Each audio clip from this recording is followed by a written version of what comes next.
好來繼續來看，連兩屆的奧運攏摕到金牌，史上上少年的部長李陽就職無到一年，傳出講伊要辭掉部長。也毋過李陽是出面來否認，講伊聽到這個消息嘛錯一條。伊講若會使，伊會做好做滿。另外，針對着最刊的報道，講伊疑似甲國家運動訓練中心的前董事長林豐道有動作，伊嘛來否認。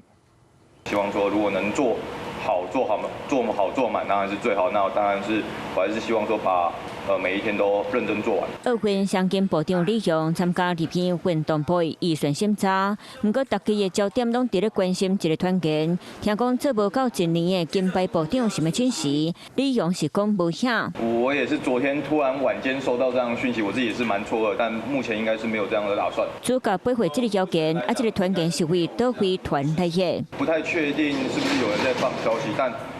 以我個人的角度來講，我還是希望說把自己的專注力放在將運動環境、台灣的整體運動環境、運動部能做的部分，努力來去把它做好。強調工作要緊，不過進前個週刊報道，團隊內底原本擔任國訓中心董事長林豐道，才做3個月就掛工請辭，是因為人事預算甲李陽意見嘛無共款。來，麻煩看你右手邊的攝影機。林豐道家己臨前回頭補發2020東京奧運和2024巴黎奧運選手得獎牌獎金，敢若金牌到1000萬的獎金，13回奧運得獎牌選手同齊出現，不過擔任部長當時嘛是得金牌李陽煞無徛佇咧內底，落尾佇咧並且鋪文講，我更加關心的是制度甲環境，所以這一條獎金，我建議林董事長直接回報給社會愈需要的所在，讓人感受到緊張氣氛。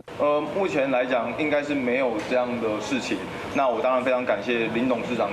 前董事長他在這一個不管是在當主席的時候，還是在當董事長的時候，其實對我們體育運動都不遺餘力，然後做了非常多的幫助。李陽強調，林豐道請辭之前有先改講，嘛有要改留。林豐道落尾嘛是請辭，未來有機會嘛是會該請教在咧運動這方面的專長，和運動環境越來越好。